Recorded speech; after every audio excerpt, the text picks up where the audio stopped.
कहानी की शुरुआत होती है एक ऐसी जगह से जो सुनसान है, घना है और सबसे खतरनाक चीज वो है जंगल। ऊंचे ऊंचे पेड़, चट्टाने, झाड़ियों के पीछे कुछ छिपा हुआ, कुछ ऐसा जो नजर नहीं आता लेकिन मौजूद जरूर है। अब कहानी में पहली बार दिखाई देते हैं दो लोग, एक लड़का और एक लड़की जो रॉक क्लाइंबिंग कर रहे हैं। ऊंचाई पर चढ़ते हुए दोनों के बीच हल्की फुल्की मस्ती चल रही होती है। लड़की का नाम होता है हेली और लड़का होता है रिच। दोनों एक कपल की तरह क्लाइंबिंग कर रहे होते हैं, लेकिन तभी लड़की ऊपर पहुंच जाती है और रिच अभी भी रास्ते में लटका हुआ है। रिच जैसे ही ऊपर चढ़ने की कोशिश करता है, उसे अचानक महसूस होता है कि रस्सी खिंच रही है, जैसे किसी ने उसे पकड़ लिया हो। वो डर जाता है और हेली को आवाज लगाता है, पर अगला ही पल इतना डरावना होता है कि देखने वाले भी कांप उठे। कोई ताकत रिच को खींच ले जाती है और रस्सी से खून टपकने लगता है। लड़की हेली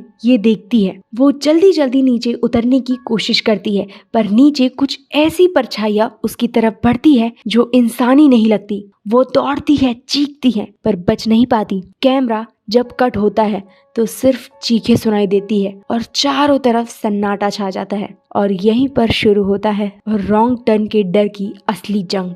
अब कहानी एकदम शिफ्ट होती है। हम मिलते हैं क्रिस फ्लिन से, जो एक डॉक्टर बनने की ट्रेनिंग कर रहा है और अपने एक जरूरी मेडिकल इंटरव्यू के लिए निकलता है। वो एक आरामदायक कार में होता है, सब कुछ नॉर्मल लग रहा होता है, पर तभी उसे एक भयानक ट्रैफिक जाम मिल जाता है। क्रिस को इंटरव्यू के लिए लेट नहीं होना है, तो वो एक लोकल पेट्रोल पंप वाले से पूछता है और वो उसे एक छोटे से जंगल वाला शॉर्टकट बताता है जो सुनसान है, पुराना है और ना जाने कब से इस्तेमाल नहीं हुआ है। लेकिन क्रिस के पास और कोई चारा नहीं होता है। वो उस रास्ते पर निकल जाता है। जैसे जैसे वो आगे बढ़ता है, जंगल और घना होता जाता है। कोई ट्रैफिक नहीं, कोई आवाज नहीं, सिर्फ पेड़ों की सरसराहट और अजीब सी खामोशी। अचानक उसकी कार एक बंद पड़ी एसयूवी से टकरा जाती है जो सड़क के किनारे खड़ी थी। गाड़ी बुरी तरह से डैमेज हो जाती है। क्रिस उतरकर देखता है और वहाँ उसे कुछ लोग मिलते हैं, एक ग्रुप जो पहले से ही वहाँ फंसा हुआ था। इस ग्रुप में होते हैं जैसी, एक समझदार और बहादुर लड़की, कार्ली, थोड़ी चुलबुली लेकिन डरपोक, स्कॉट, कार्ली का बॉयफ्रेंड, इवान जो हमेशा मजाक करता रहता है, फ्रैंकी उसकी गर्लफ्रेंड जो हमेशा रोमांस के मूड में होती है।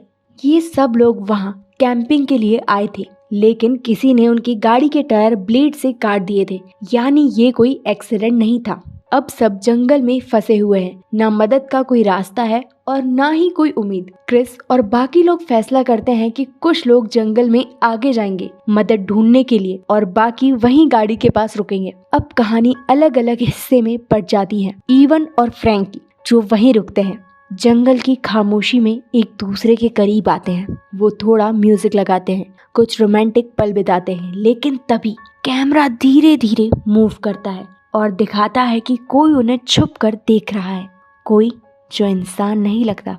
कुछ ही देर में उनकी मस्ती मौत में बदल जाती है।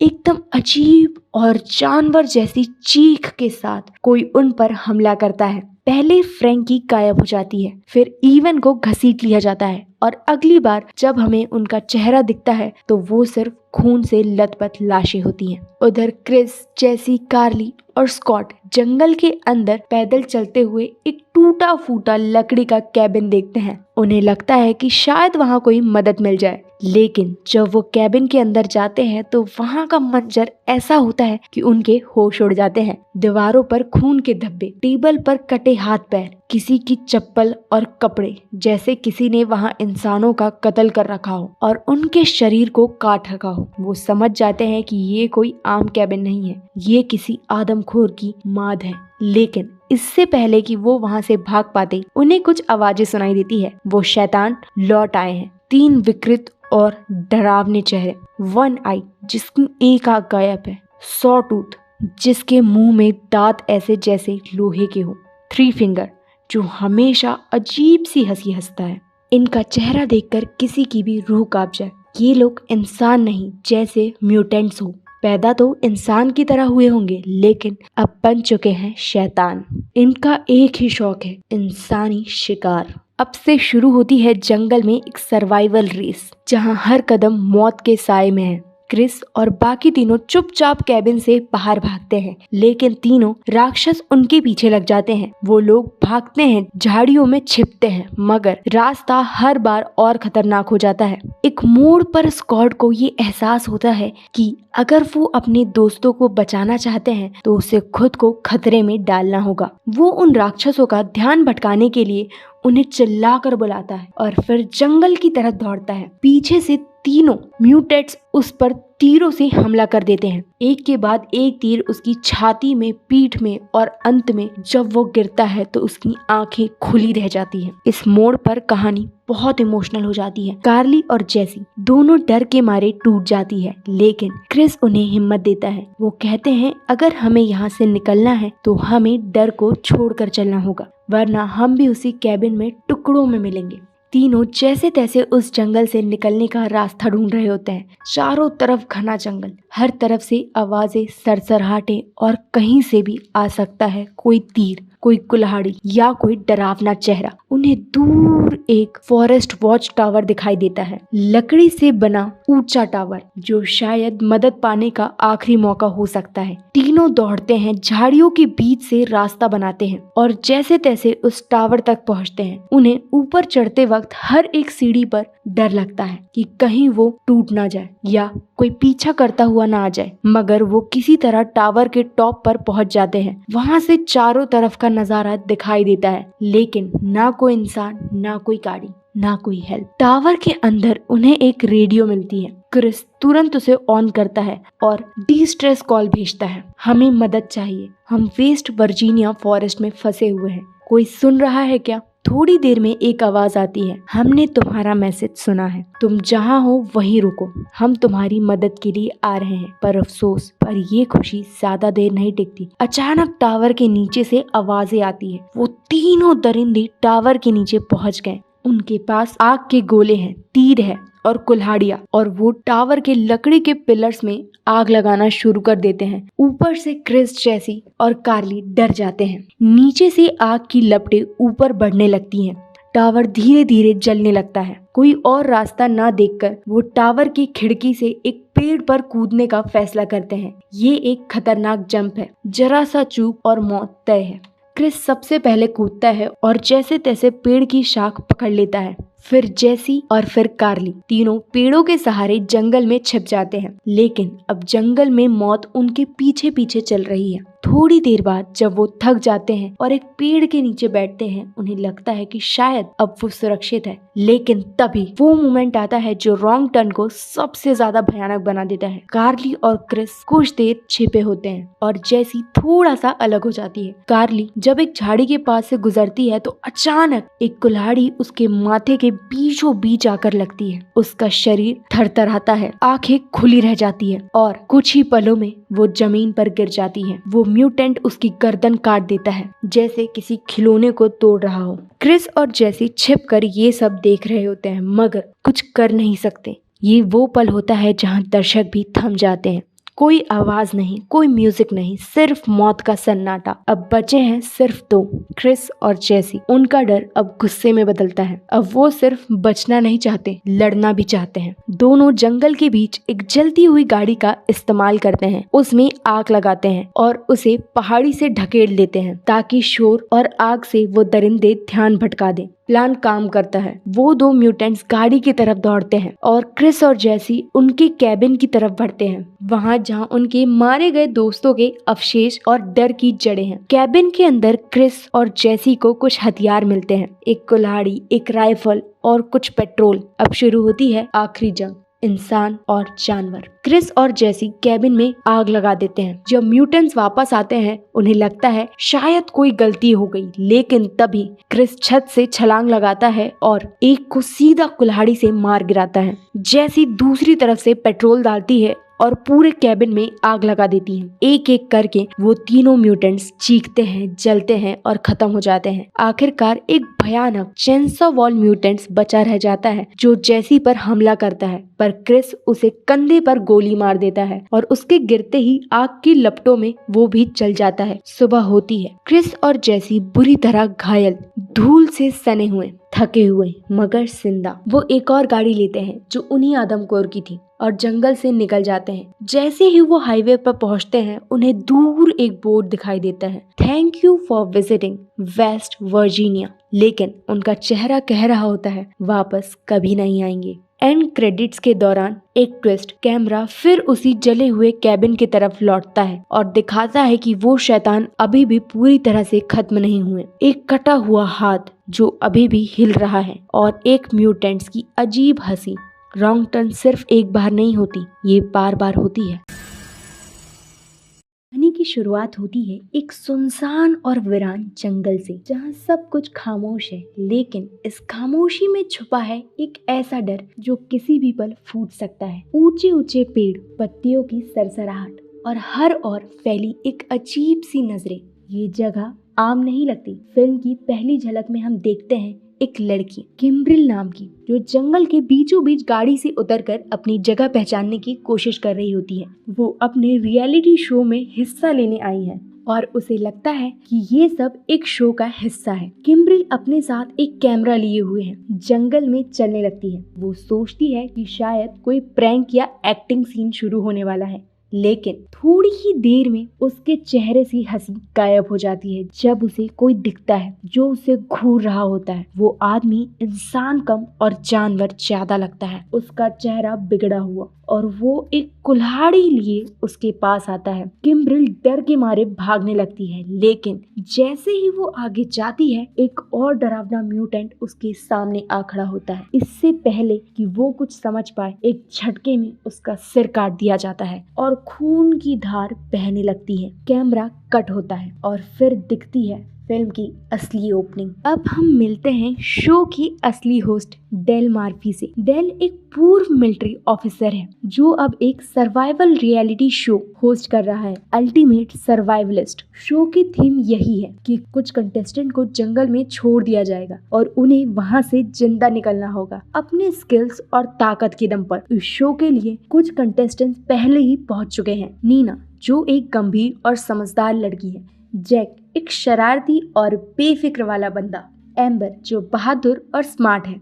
जॉन्सी, एक हंसमुख और चुलबुला आदमी। एलेक्स, एक शांत लेकिन सतर्क बंदा। और सैंडी और डैनियल, एक कपल जो बहुत रोमांटिक मूड में होते हैं।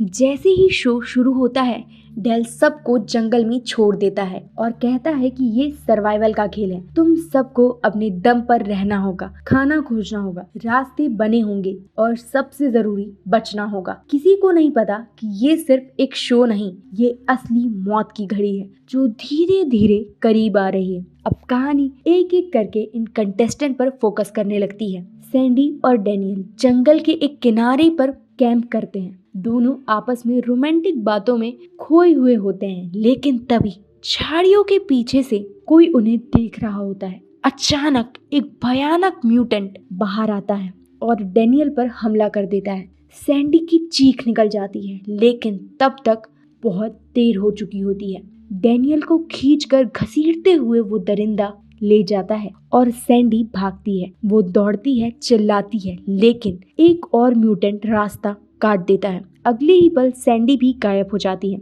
दर्शक समझ जाते हैं कि ये जंगल अब शो का हिस्सा नहीं रह गया, यहाँ कुछ असली शिकारी मौजूद हैं। उधर दूसरी तरफ बाकी कंटेस्टेंट अपने अपने रास्ते पर बढ़ रहे होते हैं। जॉन्सी और एम्बर की आपस में अच्छी दोस्ती है। दोनों मिलकर एक नाला पार करते हैं, जंगल में कुछ खाने की चीजें ढूंढते हैं और एक पुरानी बस ढूंढ निकालते हैं जिसमें शायद रात गुजारने की सोचते हैं। लेकिन तभी उन्हें एक अजीब गंध आती है और जैसे ही वो ध्यान से बस के अंदर देखते हैं, वहाँ खून से सने कपड़े और इंसानी हड्डियां मिलती हैं। वो दोनों डर जाते हैं और समझ जाते हैं कि यहाँ कुछ गड़बड़ है। उधर नीना और जैक भी धीरे धीरे एक दूसरे के करीब आ रहे होते हैं। नीना बहुत सतर्क है, उसे बार बार लगता है कि कोई उन्हें देख रहा है। जैक मजाक करता है, लेकिन नीना गंभीर रहती है। तभी उन्हें कुछ अजीब आवाजें सुनाई देती है और वो छुप जाते हैं। कैमरा जब कट होता है तो अगले पल हम देखते हैं कि डेल मार्फी, जो शो को मॉनिटर कर रहा है, उसे भी कुछ शक होता है। उसका कैमरा फीड अचानक रुक जाता है और वो अकेले ही जंगल की तरफ निकल पड़ता है, ये देखने के लिए कि असल में क्या हो रहा है। जैसे जैसे रात गहराती है, जंगल में खतरे भी बढ़ने लगते हैं। म्यूटेंट्स एक एक करके कंटेस्टेंट को निशाना बनाना शुरू कर देते हैं। सबसे पहले एलेक्स पर हमला होता है। वो अपने आप को बचाने की कोशिश करता है, पेड़ों पर चढ़ता है, लेकिन उसे घसीट लिया जाता है और कैमरा सिर्फ उसकी चीख दिखाता है। एम्बर और जॉन्सी जो बस में थे अब भागने लगते हैं। जॉन्सी कहता है कि हमें मिलकर लड़ना होगा, लेकिन तभी एक तीर उसकी छाती चीर देता है और वो वहीं गिर जाता है। एम्बर कांपती है, भागती है, लेकिन अंत में वो भी एक जाल में फंस जाती है और चीखती रह जाती है। अब बचे हैं सिर्फ नीना, जैक और डेल मार्फी। डेल जंगल में अकेले चलता है, लेकिन वो एक सख्त फौजी है। उसे पता है कि यहाँ कोई मजाक नहीं, कोई असली खतरा है। रास्ते में उसे एक छोटी झोपड़ी मिलती है जिसके अंदर अजीब सी गंध है। जैसे ही वो अंदर जाता है, वहाँ इंसानी शरीर कटे फटे हुए मिलते हैं। किसी का सिर, किसी की टांग, जैसे किसी ने इंसानों को कसाई खाना बना रखा हो। तभी पीछे से एक म्यूटेंट उस पर हमला करता है। डेल बहादुरी से लड़ता है, उसे घायल करता है और वहाँ से भाग जाता है।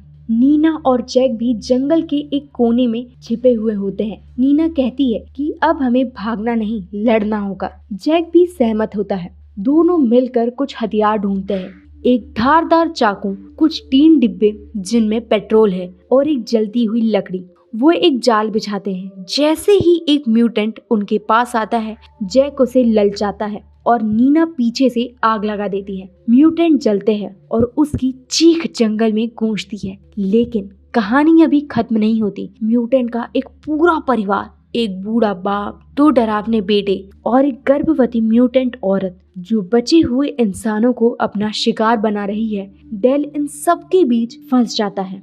एक म्यूटेंट का सिर काट देता है, पेट्रोल की बोतल में आग लगाता है, फिर झोपड़ी को फूंक देता है। लेकिन तभी म्यूटेंट पीछे से हमला करता है और डेल घायल हो जाता है। नीना और जैक उसे ढूंढते हुए वहां पहुंचते हैं और उसे बचाते हैं। तीनों अब मिलकर अंतिम लड़ाई की तैयारी करते हैं। वो ट्रैप लगाते हैं, रास्ते में पेट्रोल बिछाते हैं। जैसे ही म्यूटेंट का पूरा परिवार उनके पास आता है, वो आग की दीवार बना देते हैं। एक एक करके वो दरिंदे चलते हैं, चिल्लाते हैं और मौत की आगोश में समा जाते हैं। आखिरकार जब सुबह होती है तो सिर्फ नीना और जैक बचते हैं। डेल मार्फी गंभीर रूप से घायल हो चुका होता है और धीरे धीरे उसकी आंखें बंद हो जाती है। नीना और जैक जंगल से बाहर निकलते हैं, टूटी फूटी गाड़ी लेकर। जैसे ही वो हाईवे में पहुंचते हैं, उन्हें दूर एक बोर्ड दिखता है, thank you for visiting West Virginia. लेकिन कैमरा आखिरी बार जंगल की तरफ लौटता है, जहां दिखती है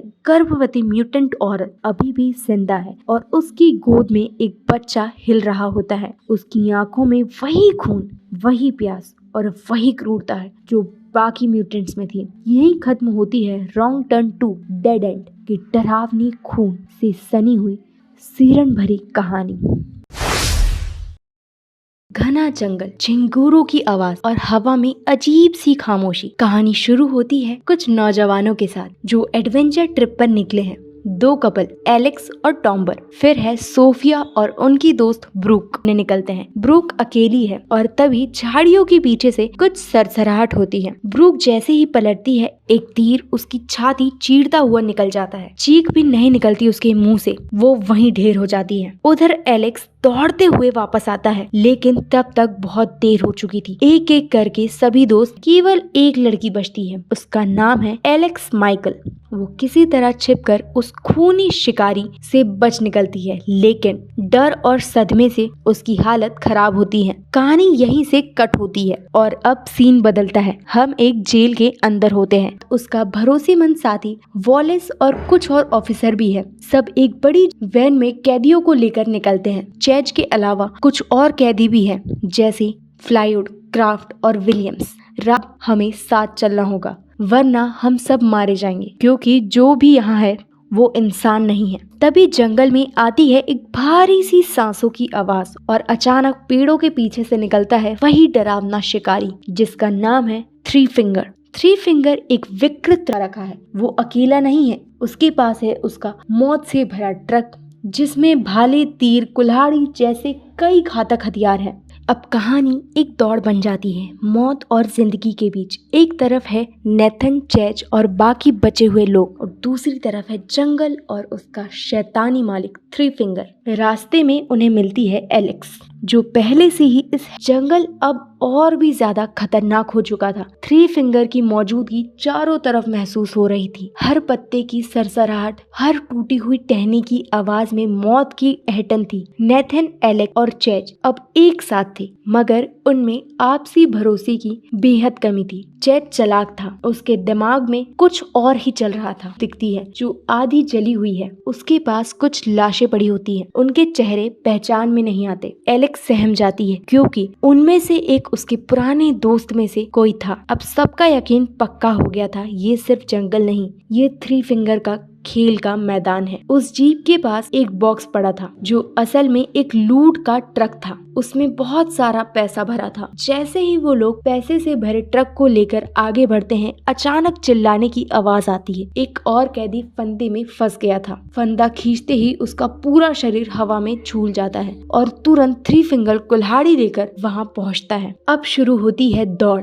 जान बचाने की दौड़। हर मोड़ पर कोई ना कोई मारा जा रहा था, कोई आग में जल रहा था, किसी को तीर से छलनी किया जा रहा था। जंगल के फंदे इतने घातक थे, एक जगह एक आदमी का सिर स्प्रिंग वाले ब्लेड से कटकर दूर जा गिरा है। थ्री फिंगर हंसता है जैसे ये सब उसके लिए एक खेल हो। नेथन और एलेक्स किसी तरह एक झोपड़ी में छिप जाते हैं। वहीं एलेक्स बताती है कि थ्री फिंगर अकेला ही इस जंगल में नहीं चल रहा, उसके जैसे और भी थे पहले, लेकिन अब शायद वो अकेला बचा है। उसकी ताकत है उसका डर और उसका ट्रक जो हर जगह घात लगाए घूमता है, लकड़ी के पुल से नीचे धकेल देता है जहां वो एक नुकीले लोहे पर गिरता है। थ्री फिंगर की हंसी एक बार फिर गूंजती है, मगर फिर हमेशा के लिए खामोश हो जाती है। नेथन और एलेक्स घायल होते हैं, थके होते हैं, लेकिन जिंदा होते हैं। इसकी एक टीम उन्हें ढूंढती हुई वहां पहुंचती है। सब कुछ खत्म हो चुका होता है, मगर एक सवाल अब भी रह जाता है, क्या थ्री फिंगर सच में मरा है या वो फिर से लौटेगा? क्योंकि इस जंगल में एक बार घुस गए तो वापसी की राह बहुत कम लोगों को नसीब होती है।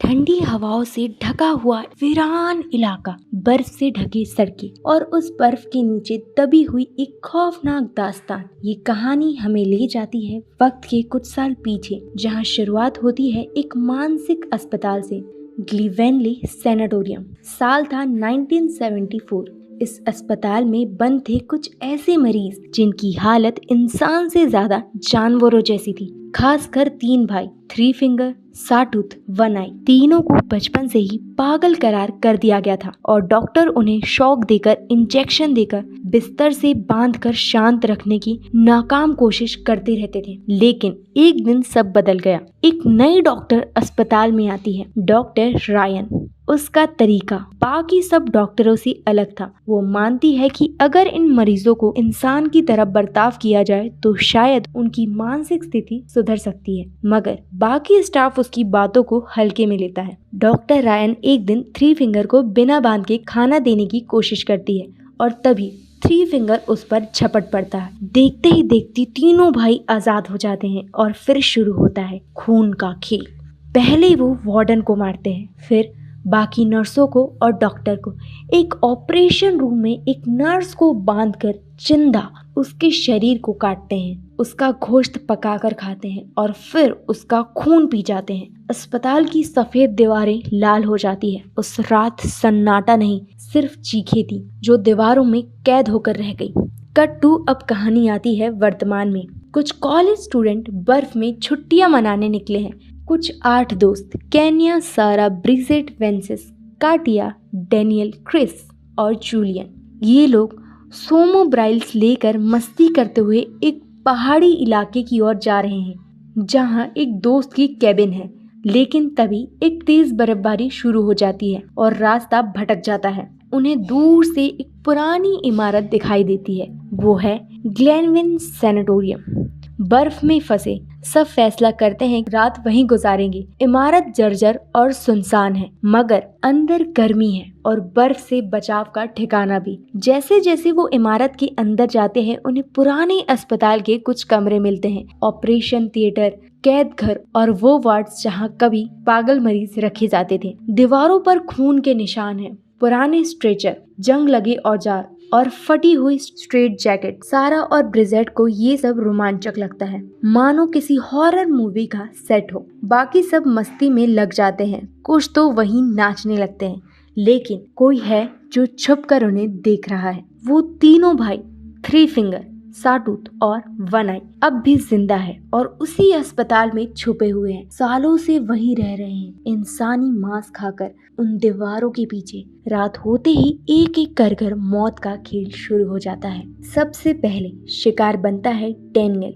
वो अकेला बाथरूम जाता है और तभी एक छाया उसके पीछे आती है। दरवाजा बंद और फिर सिर्फ चीख। अगले दिन बाकी दोस्तों को उसका कहीं पता नहीं चलता। जैसे ही वो लोग उसे ढूंढते हैं, एक कोने में एक टेबल मिलती है जिस पर रखी है एक बड़ी सी ट्रे और उसमें डेनियल का जिंदा शरीर, जिसकी खाल उतारी जा चुकी है, नसें दिख रही है। वो अब भी सांस ले रहा होता है, मगर अगले ही पल छुरी घुसा दी जाती है उसके सीने में। सब बुरी तरह घबरा जाते हैं, पर अब बहुत देर हो चुकी है।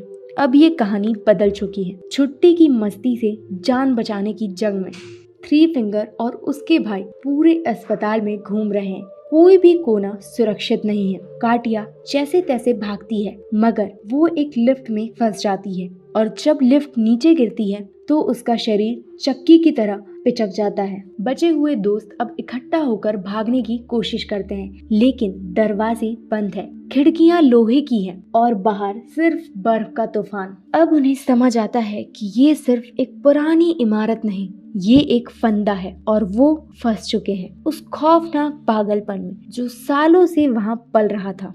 जैसे जैसे रात गहराती है, ग्लेनेविल सैनिटोरियम के हर कोने में मौत की गूंज पड़ने लगती है। अब बचा हुआ हर लड़का लड़की खौफ और शक के बीच उलझ चुका है। बाहर बर्फीली तूफान है और अंदर पागलपन की तीन परछाई, थ्री फिंगर, साटूथ और वन आई, अब खुलेआम घूम रहे हैं। जूलियन और विसेंस एक पुराना नक्शा ढूंढते हैं, जिससे उन्हें पता चलता है कि अस्पताल के नीचे एक सर्विस टनल है जो शायद पीछे के दरवाजे से बाहर निकल सकती है। सब मिलकर उस टनल की ओर भागने की तैयारी करते हैं, लेकिन रास्ते में ब्रिजेट और सारा पीछे छूट जाती है। तभी अचानक अंधेरे में से थ्री फिंगर हमला करता है, ब्रिजेट पर कुल्हाड़ी चलाता है और उसका सिर दीवार पर दे मारता है। खून से दीवारें फिर लाल हो जाती है। सारा बुरी तरह डर जाती है, लेकिन जान बचाने के लिए दौड़ती है और किसी तरह बाकी लोगों से जाकर मिलती है। अब बचे हैं सारा, केन्या, जूलियन और विसेंस। चारों सर्विस टनल में दाखिल होते हैं। वहाँ अंधेरा है, घुटन है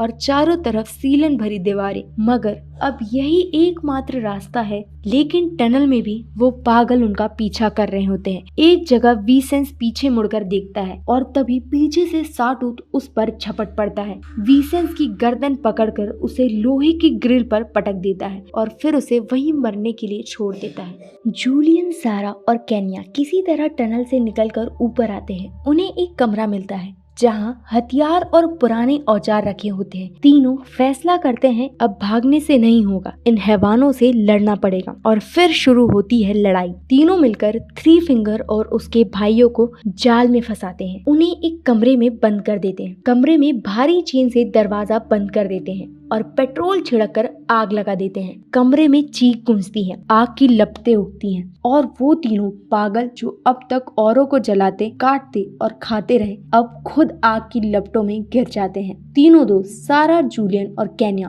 भागते हुए बाहर निकलते हैं। बर्फ अब भी गिर रही है, लेकिन सुबह हो चुकी है। दूर कहीं हेलीकॉप्टर की आवाज आती है। उन्हें लगता है अब सब खत्म हो गया, लेकिन कुछ घंटे बाद एक पोस्ट क्रेडिट सीन में दिखाते हैं केन्या अकेली एक सोमो मोबाइल पर जा रही होती है और तभी अचानक थ्री फिंगर एक कुल्हाड़ी के साथ उसके पीछे आता है। जिंदा, पूरी तरह जलने के बावजूद उसकी हंसी फिर से गूंजती है, वही पागलपन भरी हंसी। मतलब ये खेल अभी भी खत्म नहीं हुआ।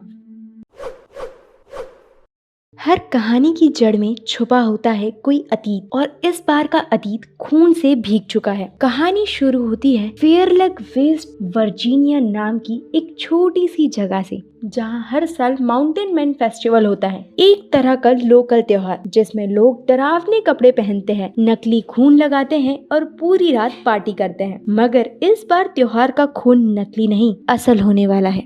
शुरुआत होती है एक पुराने कपल से जो अपने छोटे से होटल में काम कर रहे होते हैं। तभी एक अजनबी वहां आता है, लंबा, बूढ़ा और सन्नाटा लेकर चलने वाला मैनार्ड। उसके आने के कुछ ही देर बाद 3 खूंखार परछाई हमला करती है, वही 3 पागल भाई, थ्री फिंगर, साटूथ और वनाई।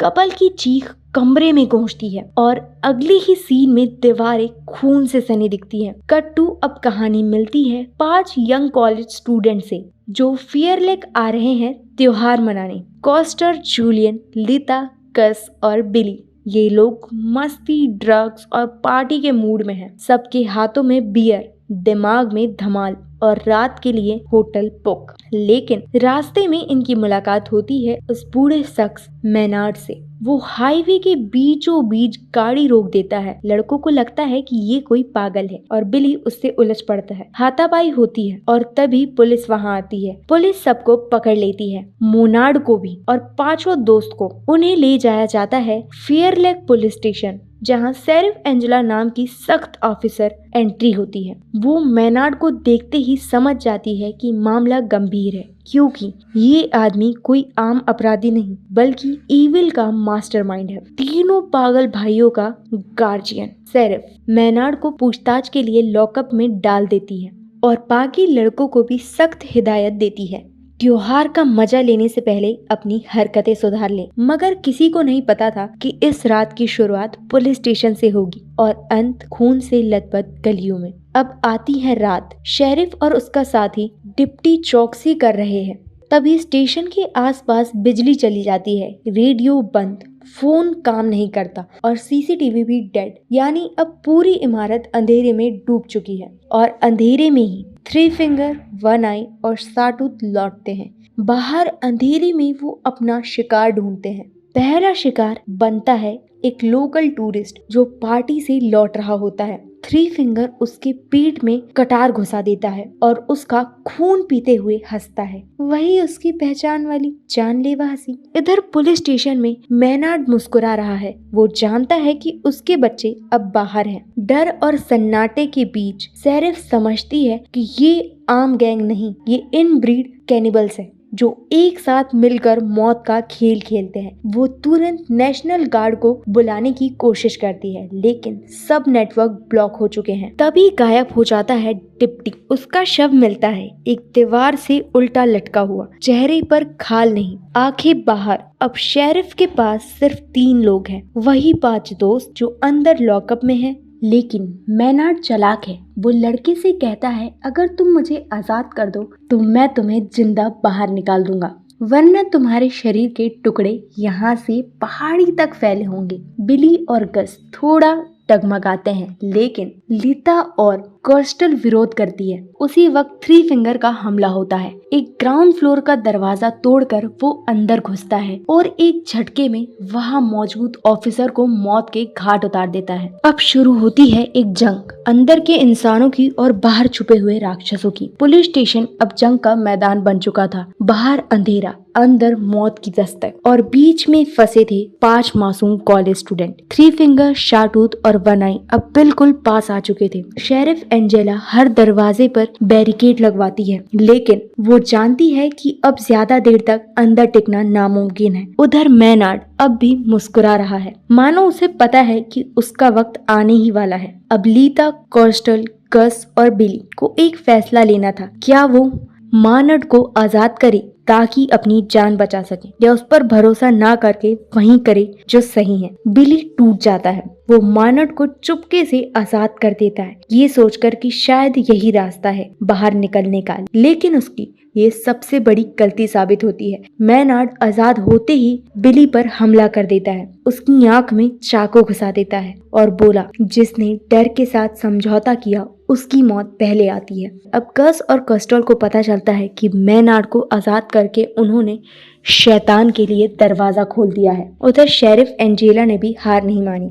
वो लिता को लेकर एक हथियार लेकर निकलती है और स्टेशन की ऊपरी मंजिल पर जा पहुंचती है, जहां से रेडियो काम कर सकता है। लेकिन ऊपर पहुंचते ही शाटूत का हमला होता है। शेरिफ बहादुरी से लड़ती है, लेकिन वो अकेली थी। शाटूत एक लोहे की रॉड से उसे पीछे से मारता है और फिर दीवार पर टांग देता है जैसे कोई ट्रॉफी। अब बचती है बस लीता, जो मौत के इस खेल में आखिरी मोहरा बन चुकी थी। लीता भागती है, हर रास्ते बंद, हर कोना खून से लथपथ। वो छुपती है, दौड़ती है और फिर अंत में पहुंचती है स्टेशन की पिछली गली में। वहां वो एक फोन से नेशनल गार्ड को कॉल करने की कोशिश करती है, लेकिन बहुत देर हो चुकी होती है। तीनों पागल भाई अब लिता को चारों तरफ से घेर लेते हैं और आता है मैनार्ड। शांति से चलकर उसके पास कहता है, हमारे बच्चे भूखे हैं और अब तेरा नंबर है। लीती चीखती है, भागने की कोशिश करती है, लेकिन उसकी टांग में कुल्हाड़ी लगती है। वो जमीन पर गिरती है। अंतिम सीन, लीता को जिंदा जंजीरों से बांधकर खींचा जा रहा है और उसके पीछे हंसते हुए चलते हैं थ्री फिंगर और बाकी भाई। एक आखिरी चीख और फिर सन्नाटा। फेयरलेग की रात में त्योहार मनाने आए थे, मगर वो रात किसी के लिए नहीं। मैनार्ड और उसके पागल बच्चे अब आजाद है और अगली रॉन्ग टर्न में किसी और की बारी है। हर डरावनी कहानी की शुरुआत होती है एक ऐसी जगह से जहां सब कुछ बाहरी दुनिया से कटा होता है, और इस बार वो जगह थी हॉट स्प्रिंग नाम की एक पुरानी खंडर जैसी रिसोर्ट। लेकिन इस बार खौफ किसी जंगल से नहीं, बल्कि एक खानदानी विरासत से निकलने वाला था। कहानी की शुरुआत होती है एक कपल से। एक लड़का और लड़की गर्म पानी के झरने में मस्ती करते हुए नहाने आए थे, लेकिन तभी झाड़ियों में कुछ हलचल होती है। लड़की चौंकती है, लेकिन लड़का उसे कहता है कि कोई जानवर रहा होगा। कुछ ही पलों में वो जानवर सामने आता है, थ्री फिंगर, साटूत और वन आई, वही पागल इनब्रेडेड कैनिबल्स जिन्होंने पिछली कई फिल्मों में खून का तांडव किया था। लड़का भागने की कोशिश करता है, लेकिन थ्री फिंगर उसके मुंह में रॉड घुसा देता है। लड़की के हाथों से खून फिसलता है और फिर वन आई उसे जिंदा खौलते पानी में डुबा देता है। कट टू अब सीन बदलता है डैनी नाम के एक नौजवान पर। उसे खबर मिलती है कि उसकी माँ की मौत के बाद उसे एक विरासत मिली है, एक प्रॉपर्टी, एक रिसोर्ट जो एक पहाड़ के बीचों बीच है। डैनी अपने कुछ दोस्तों को लेकर उस रिसोर्ट की ओर निकलता है। टोनी, जिलियन, विसेंट, रॉडी और क्रिस। सबको लगता है कि ये बस ट्रिप है, एक नई जगह घूमने और पार्टी करने का मौका, लेकिन उन्हें नहीं पता था कि वे जा रहे हैं अपनी आखिरी मंजिल की ओर। जैसे ही वो हॉट स्प्रिंग रिसोर्ट पहुंचते हैं, वहां उनका स्वागत करता है एक अजीब सा कपल, जैक्सन और सैली। दोनों की शक्ल सूरत आम लोगों से थोड़ी अलग और बर्ताव बेहद ठंडा और रहस्यमय। सैली मुस्कुराकर डैनी को बताती है कि वो उसके कजिन है और ये रिसोर्ट अब उसी का है, क्योंकि वो इस खानदान की आखिरी कड़ी है। डैनी को सब कुछ सपने जैसा लगता है। उसे लगता है कि जिंदगी बदलने वाली है। वो इस विरासत को स्वीकार कर लेता है, लेकिन उसकी गर्लफ्रेंड जिलियन को शक होने लगता है। उसे जैक्सन और सैली के बर्ताव में कोई अजीब सी बात लगती है। उधर रिसोर्ट की दीवारों के पीछे छुप कर रहते हैं वही तीन पागल भाई। उनके लिए ये जगह सिर्फ छुपने की जगह नहीं, बल्कि एक शिकारगाह है। एक रात जब क्रिस अकेले पूल एरिया में जाता है, तभी थ्री फिंगर वहां आता है। वो छुपकर उसका गला काट देता है और फिर उसकी बॉडी को खींचते हुए ले जाता है। बाकी दोस्तों को लगता है कि क्रिस कहीं घूमने चला गया। डैनी अब सैली और जैक्सन के करीब आता जा रहा है। वो उसे अपने परिवार की पुरानी कहानियां सुनाते हैं, कैसे उनके पूर्वजों ने पहाड़ में रहकर दुनिया से अलग एक खानदान बनाया और कैसे उस खानदान की सबसे बड़ी परंपरा है रक्त की शुद्धता को बनाए रखना। डैनी को धीरे धीरे सब कुछ अच्छा लगने लगता है। उसे लगता है कि उसकी जिंदगी अब संवर रही है, लेकिन अब शुरू होता है असली खेल। विसेंट को शक हो जाता है कि कुछ गड़बड़ है। वे रिसोर्ट के बेसमेंट में जाता है, जहां उसे खून से सनी दीवारें और इंसानी हड्डियां मिलती है। वो डर के मारे भागता है, लेकिन थ्री फिंगर उसे पकड़ लेता है और उसके शरीर को लोहे की चेन से बांधकर टुकड़ों में काट देता है। अब सिर्फ बचते हैं डैनी, जेलियन, टोनी और रॉडी। जैक्सन, सैली और डैनी अब मिलकर एक योजना बनाते हैं इन बाकी दोस्तों को रास्ते से हटाने की। जिलियन को डैनी में बदलाव दिखने लगता है। वो अब शांत मासूम लड़का नहीं रहा। उसकी आंखों में अब अजीब सी चमक है और उसका चेहरा जैसे किसी और की तरह बदल चुका है। एक रात जिलियन छुपकर देखती है कि डैनी, शैली और जैक्सन के साथ एक अंधेरे कमरे में खड़ा है और वहाँ तीनों पागल भाई भी मौजूद है जिनके सामने किसी लड़की की बॉडी रखी हुई है। जिलियन सब कुछ देख लेती है और भाग जाती है, लेकिन उसे नहीं पता अब वो अकेली है। जिलियन को पता चल चुका था कि डैनी अब वो नहीं रहा जो पहले था। उसके अंदर कुछ टूट चुका था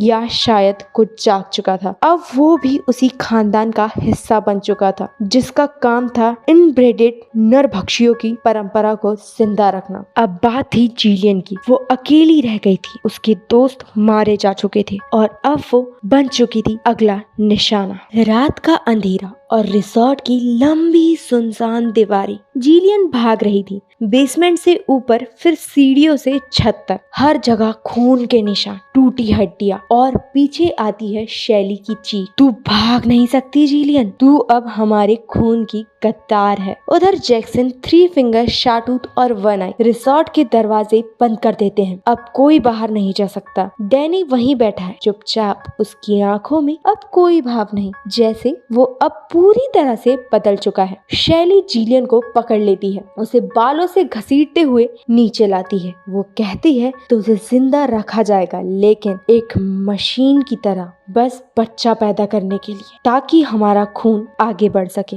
जिलियन चीखती है, फूट फूट कर रोती है, लेकिन कोई सुनने वाला नहीं। लेकिन तब टोनी लौट आता है। वो जिंदा था। वो भाग गया था जंगल की तरफ और अब वो वापस आया है जिलियन को बचाने के लिए। उसके हाथ में था एक कुल्हाड़ी।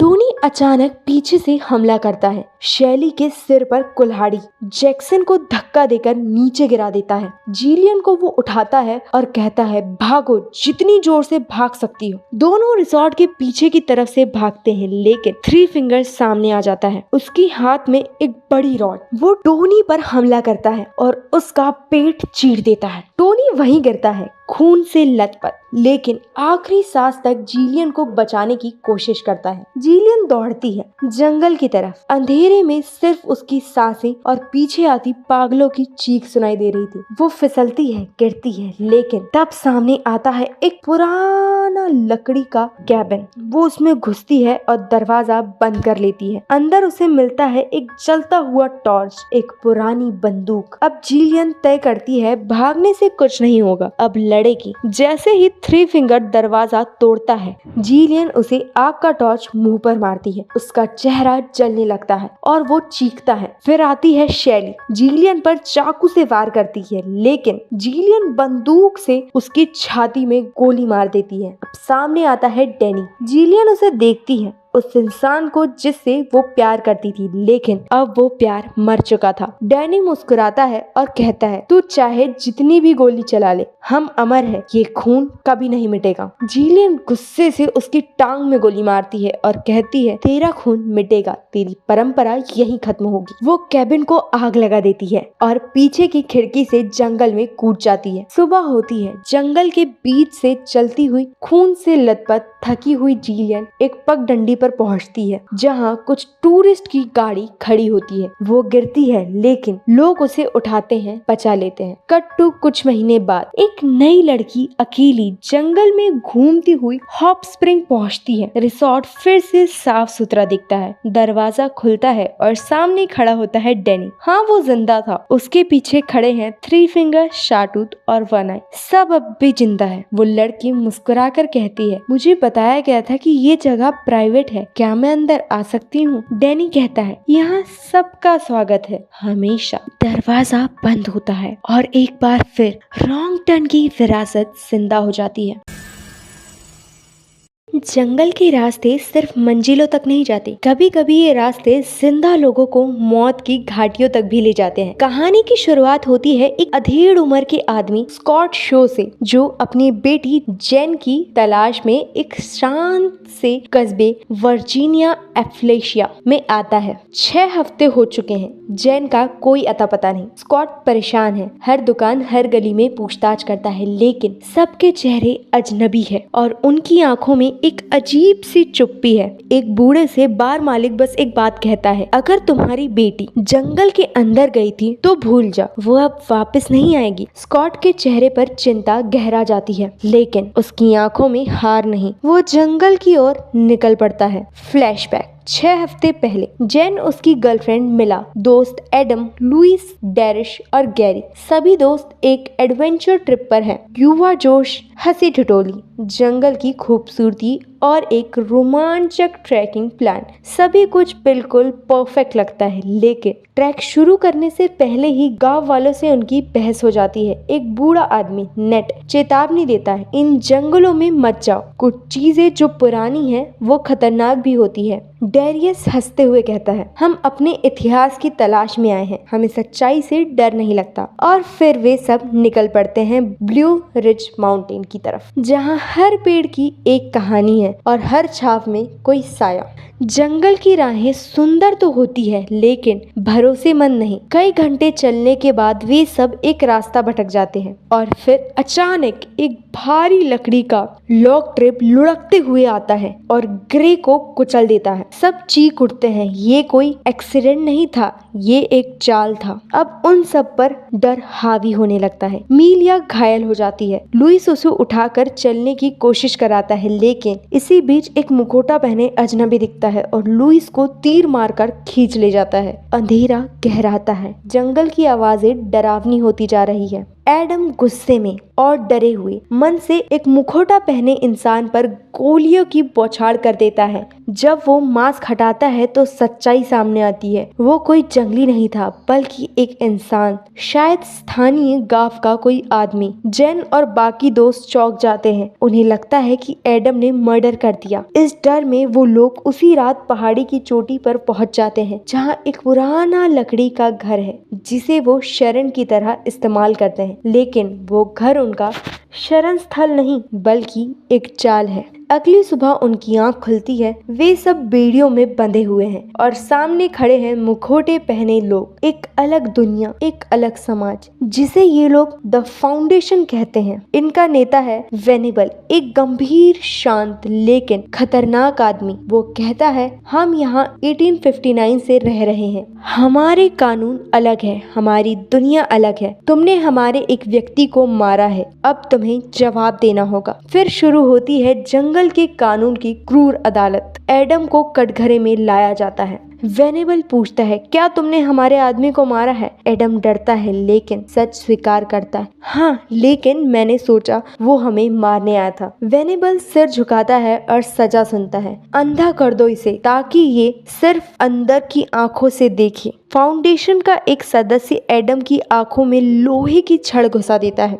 चीखें जंगल में गूंजती हैं। जेन, डेरिस और मीलिया ये सब देख के सन्न रह जाते हैं। वो समझ जाते हैं कि यहाँ से भागना ही एकमात्र रास्ता है, लेकिन जब वो भागने की कोशिश करते हैं तो मीलिया एक जाल में फंसकर मारी जाती है। अब बस बची हैं जेन और डेरियस। वेनिबल उन्हें एक ऑफर देता है, अगर तुम वफादारी दिखाओ तो हम तुम्हें अपना सकते हैं। डेरियस डर के मारे हामी भर देता है, लेकिन जेन वो अंदर से टूटती नहीं है। फ्लैशबैक खत्म। वर्तमान में स्कॉट अब जंगल की गहराई में पहुंच चुका है। वो खून के निशानों का पीछा करते हुए एक छुपी हुई गुफा में जाता है, जहां अचानक उसे जेन दिखती है। लेकिन जेन अब पहले जैसी नहीं है। चेहरा कठोर, आंखों में डर नहीं बल्कि बगावत है। स्कॉट को कुछ समझ नहीं आता। वो पूछता है, क्या हुआ था तुम्हारे साथ? जेन कहती है, डैड, ये लोग सिर्फ जंगली नहीं, ये एक दुनिया है, लेकिन मुझे यहाँ से निकलना है और मैं अकेली नहीं जाऊंगी। यही होता है कहानी का असली टर्निंग पॉइंट। अब स्कॉट और जेन मिलकर फाउंडेशन के खिलाफ बगावत की योजना बनाते हैं, लेकिन क्या वो इस पुरानी बंद समाज को तोड़ पाएंगे? क्या वे जिंदा बाहर निकल पाएंगे? बिल्कुल। अब पेश है रॉन्ग टर्न 2021 का पार्ट 2। जंगल के अंदर एक गुफा में स्कॉट और जेन आमने सामने खड़े हैं। पिता पुत्री की ये मुलाकात सुकून भरी होनी चाहिए थी, लेकिन यहाँ हवाओं में कुछ भारी है, क्योंकि जेन अब वो मासूम लड़की नहीं रही जो इस जंगल में 6 हफ्ते पहले आई थी। उसने बहुत कुछ देखा और बहुत कुछ सहा है। स्कॉट धीरे से पूछता है, हम भाग सकते हैं ना? जेन की आंखों में एक पल को डर चमकता है, लेकिन फिर वो कहती है, भागना आसान नहीं है डैड, पर अगर तुम मेरे साथ हो तो हम कोशिश करेंगे। रात के अंधेरे में दोनों एक साथ फाउंडेशन की उस छुपी दुनिया की तरफ बढ़ते हैं जहाँ से जेन को उठाया गया था। स्कॉट अपने बैग से एक चुपचाप रखी पिस्तौल निकालता है। जेन जानती है अब बात सिर्फ बचकर निकलने की नहीं है, बात है जवाब देने की। वो दोनों अंदर घुसते हैं। हथियार कम है, लेकिन इरादा मजबूत। अंदर वो देखते हैं डेरियस अब पूरी तरह से फाउंडेशन का हिस्सा बन चुका है, एक सैनिक की तरह तैयार, चेहरे पर वही नकाब, वही खामोशी। जेन उसे पहचानती है। डेरियस, ये तुम हो? डेरियस धीरे से कहता है, ये मैं नहीं हूँ, लेकिन मैं अब उनकी बात समझता हूँ। जेन, दुनिया हमें मारना चाहती है, लेकिन यहाँ हमें जिंदा रखा जाएगा। जेन चुपचाप हो जाती है। स्कॉट गुस्से में पिस्तौल निकालता है। चलो यहाँ से डेरियस, तुम हमारे साथ हो या उनके। पर डेरियस पीछे हट जाता है। वेनिएबल और बाकी फाउंडेशन के लोग आ जाते हैं। अब शुरू होता है एक खतरनाक संघर्ष। स्कॉट कुछ लोगों पर गोली चलाता है। जेन उन्हें मशाल से पीछे हटाती है। वेनिएबल आगे बढ़ता है। तुम सोचते हो हम खून के भूखे हैं? नहीं, हम सिर्फ अपने तरीके से जीते हैं, लेकिन जिसने हमारे कानून तोड़े वो यहाँ जिंदा नहीं रह सकता। स्कॉट और जेन एक सुरंग की तरफ भागते हैं, लेकिन पीछे से फाउंडेशन के 2 नकाबपोश लोग उनका पीछा करते हैं। एक जबरदस्त लड़ाई होती है। स्कॉट एक को मार देता है, जेन दूसरे को धक्का देकर नीचे गिरा देती है, लेकिन तभी वेनिएबल फिर से सामने आता है। वो जेन को रोकता है और कहता है, तुम्हारे पास मौका है, तुम्हारा साथी डेरियस हमारे पास है, तुम भी हमारे साथ जुड़ सकती हो। जेन उसकी आंखों में देखती है। तुमने मुझे कैद किया, मेरे दोस्त को मारा, मेरे लिए तुम सिर्फ एक वहशी हो, मैं इंसान हूँ, जानवर नहीं। और फिर स्कॉट अपनी आखिरी कारतूस से वेनिएबल पर गोली चला देता है। वेनिएबल जमीन पर गिरता है, लेकिन मरता नहीं। जेन और स्कॉट अब गुफा की पिछली ओर बने एक पुराने गुप्त रास्ते से बाहर निकलते हैं। अगले दिन वो दोनों थके हुए, घायल, लेकिन जिंदा होते हैं। पास ही एक हाईवे है जहाँ से स्कॉट मदद के लिए इशारा करता है। एक कार रुकती है। पिता और बेटी उसमें बैठते हैं घर की तरफ लौटने के लिए, लेकिन कहानी यहीं खत्म नहीं होती। कुछ हफ्ते बाद जेन अब वापस नॉर्मल जिंदगी में लौट चुकी है, शहर में, नए कपड़ों में, नए लोगों के बीच, लेकिन अंदर से कुछ बदला हुआ है। उसे अब भी डरावने सपने आते हैं, कभी डेरियस की आवाजें, कभी जंगल की चीखें, कभी वेनिएबल की आंखें। एक दिन जेन के घर के दरवाजे पर वेनिएबल खड़ा होता है, जिंदा, सामने एक औरत, 2 बच्चे भी। वो बड़ी विनम्रता से कहते हैं, हम सिर्फ तुम्हें घर वापस लाने आए हैं, हम